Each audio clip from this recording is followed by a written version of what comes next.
أعوذ بالله من الشيطان الرجيم. بسم الله الرحمن الرحيم. الحمد لله الذي أنزل على عبده الكتاب ولم يجعل له عوجا قيما لينذر بأسا شديدا من لدنه ويبشر المؤمنين الذين يعملون الصالحات أن لهم أجرا حسنا ماكثين فيه أبدا وينذر الذين قالوا اتخذ الله ولدا ما لهم به من علم ولا لآبائهم كبرت كلمة تخرج من أفواههم إن يقولون إلا كذبا فلعلك باخع نفسك على آثارهم إن لم يؤمنوا بهذا الحديث أسفا إنا جعلنا ما على الأرض زينة لها لنبلوهم أيهم أحسن عملا وإنا لجاعلون ما عليها صعيدا جرزا.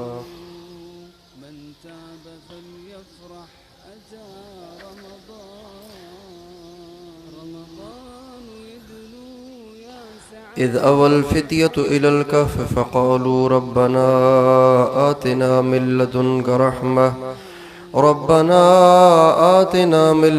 رحمة وهيئ لنا من أمرنا رشدا فضربنا على آذانهم في الكهف سنين عددا ثم بعثناهم لنعلم أي الحزبين أحصى لما لبثوا امدا.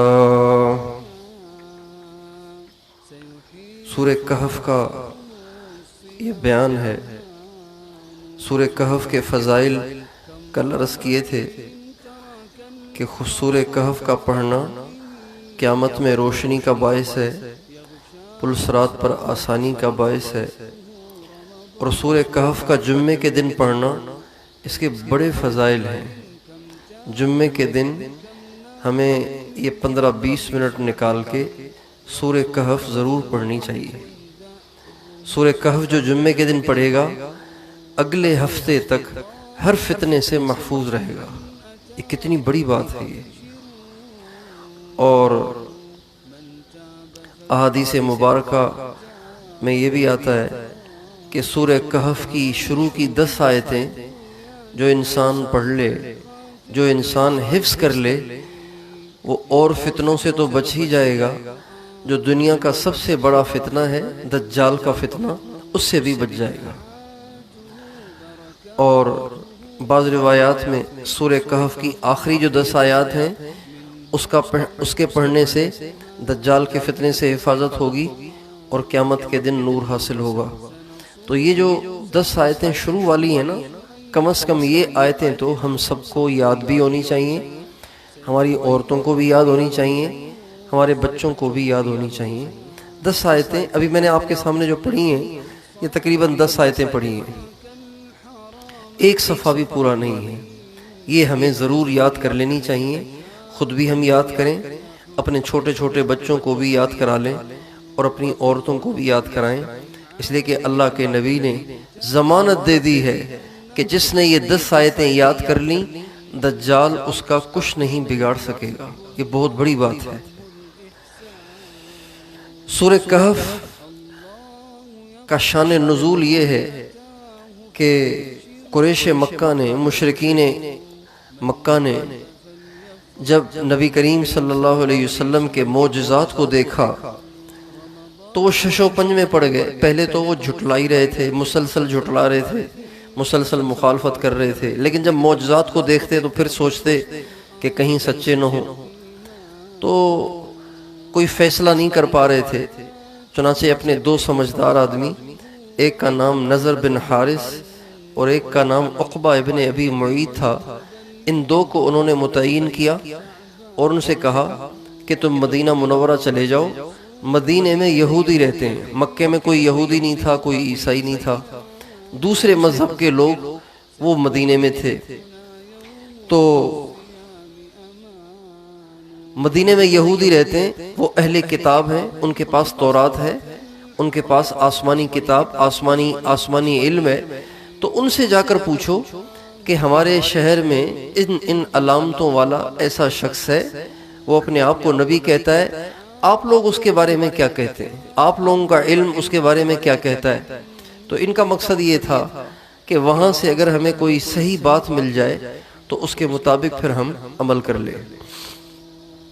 چنانچہ یہ دونوں شخص مدینہ منورہ آئے اور وہاں پہ جو یہودیوں کے بڑے بڑے علماء تھے ان سے ملے اور ان کو ساری نشانیاں، تو جب نشانیاں بتائیں تو انہوں نے کہا لگتا تو وہی ہے جس کا تذکرہ ہماری کتاب میں ہے کہ وہ نبیوں میں آخری نبی ہوگا، سارے نبیوں سے افضل ہوگا، لیکن ایک فیصلہ کن بات کو ہم بتا دیتے ہیں، اگر آپ اس کے ذریعے سے تحقیق کریں تو بات واضح ہو جائے گی کہ وہ نبی ہیں یا نہیں ہیں۔ وہ 3 باتیں ہیں۔ ایک تو ان سے پوچھو کہ روح کیا ہے، روح کیا ہے، نبی کے سوا کوئی نہیں بتا سکتا۔ دوسرا ان سے پوچھو کہ اصحاب کہف کون ہیں، اس لیے کہ نبی کے سوا تمہیں کوئی نہیں بتائے گا۔ تیسرا یہ کہ ان سے پوچھو کہ ذوالقرنین کون ہے، ذوالقرنین کون ہے۔ چنانچہ یہ 3 سوال لے کر وہ آئے اور یہود کے علماء نے ان سے کہا اگر 3 کا جواب دے دے، آنکھیں بند کر کے کلمہ پڑھ لو، اس کے طریقے میں نجات ہے۔ اگر 3 کا جواب نہ دے سکے، سمجھ جاؤ کہ جھوٹا آدمی ہے، اپنی طرف سے باتیں بنا رہا ہے، معاذ اللہ۔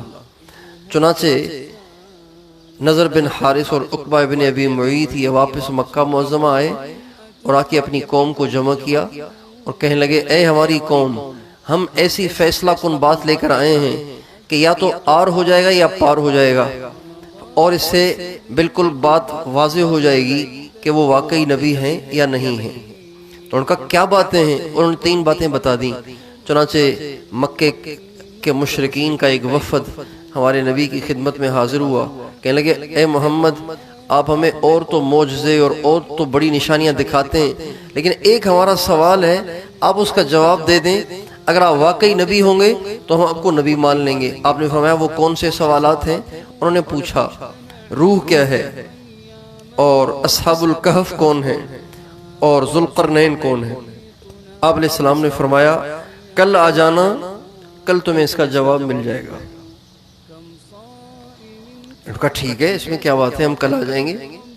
اللہ کی شان، ہمارے نبی نے یہ تو فرما دیا کہ کل آ جانا بتا دوں گا، لیکن ساتھ ساتھ انشاءاللہ نہیں کہا۔ جو بڑے ہوتے ہیں ان کے امتحان بھی بڑے ہوتے ہیں، جو بڑے ہوتے ہیں، جو جتنے قریب ہوتے ہیں ان کی پکڑ بھی اتنی زیادہ ہوتی ہے۔ نبی کریم صلی اللہ علیہ وسلم تو دنیا میں سب سے زیادہ اللہ کے قریب ہیں، تو آپ سے انشاءاللہ کا چھوٹ جانا یہ اللہ کے ہاں ناپسندیدہ ہوا۔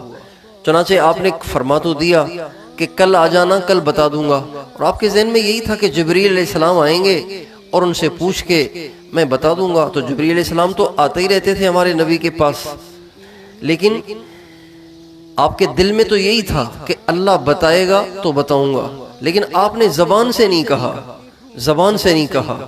اور آپ چونکہ امت کے لیے معلم اور مربی ہیں، اور آپ کا اگر آپ ان باتوں کا اہتمام نہیں کریں گے تو امت بھی ان باتوں کا اہتمام نہیں کرے گی، لہٰذا امت کو سکھانے کے لیے اللہ تعالیٰ نے اپنے نبی پہ ایک بہت بڑی آزمائش بھیج دی، بہت بڑا امتحان بھیج دیا۔ امتحان کیا بھیج دیا کہ اگلے دن سے پہلے جبریل علیہ السلام نے آنا تھا، آپ نے ان سے پوچھنا تھا، انہوں نے جواب دینے تھے، آپ نے کفار کو سنانے تھے، کفار نے مطمئن ہو جانا تھا۔ لیکن اللہ کی شان، اگلے دن کفار آئے اور کفار کے آنے تک جبریل علیہ السلام آئے ہی نہیں۔ کہنے لگے بتائیے، آپ نے کہا تھا کل آئیں گے، بتائیے جواب بتائیے، اس کے کیا جوابات ہیں؟ آپ خاموش۔ اب آپ اندازہ لگائیے کہ انہوں نے کیا باتیں بنائی ہوں گی ہمارے نبی کے خلاف، کتنے تانے دیے ہوں گے۔ بڑا نبی بنتا ہے اور بڑا اپنے آپ کو سچا کہتا ہے، دے نا جواب۔ تو اب یہود کی باتیں ان کے ذہن میں گھومنے لگیں، ان باتوں کا جواب نہ دے سمجھ جاؤ کہ ٹھیک نہیں ہے، نعوذ باللہ جھوٹا آدمی ہے۔ ایک دن گزرا، وہ تانے دے دے کر لان تان کر کے واپس چلے گئے۔ اگلا دن ہوا، اگلے دن پھر آئے اور پھر آپ کو جواب نہیں ملا، جبریل علیہ السلام آئے ہی نہیں۔ 2 دن گزر گئے، تیسرا دن، چوتھا دن، 5واں دن، 6واں دن، 7واں، 8واں، 15 دن گزر گئے، یہاں تک کہ سارے مدینے میں اتنا چرچا ہوا ہمارے نبی کے خلاف کہ یوں سمجھیں گویا سارا مدینہ ہمارے نبی کو جھٹلانے پہ متفق ہو گیا کہ بس ان کو تم نہیں ماننا۔ 15 دن گزر گئے، جواب ہی نہیں دے رہے۔ جب 15 راتیں گزر گئیں تو اگلے دن جبریل علیہ السلام آئے اور پوری سورہ کہف لے کر آئے، جس میں ان کے سوالوں کے جواب بھی تھے اور بھی بہت ساری باتیں تھیں۔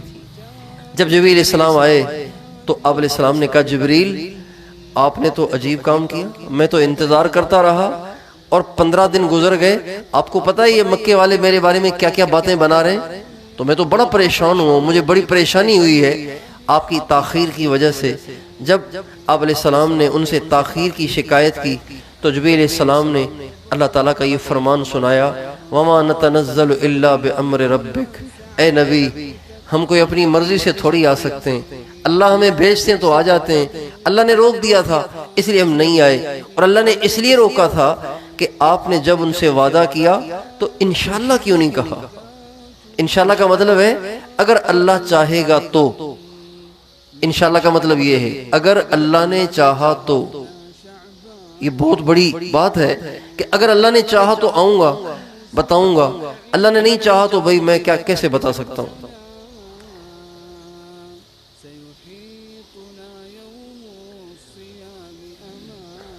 چنانچہ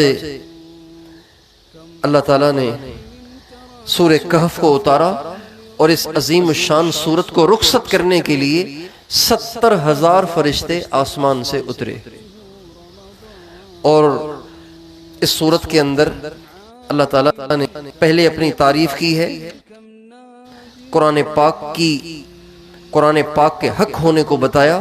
تمام تعریفیں اس ذات کے لیے ہیں جس نے اپنے بندے پہ قرآن کو اتارا اور اس قرآن میں کوئی ٹیڑھا پن نہیں رکھا، اس میں سیدھی بات ہے، اور اس قرآن کے ذریعے سے اللہ تعالیٰ ایک سخت عذاب سے ڈراتا ہے اور ایمان والوں کو خوشخبری دیتا ہے جنت کی، ان ایمان والوں کو جو کہ اچھے اعمال کرتے ہیں، صرف نام کے مسلمان نہیں ہیں بلکہ ان کے اعمال بھی اچھے ہیں۔ کس بات کا وعدہ کرتا ہے، کس بات کی ان کو بشارت دیتا ہے؟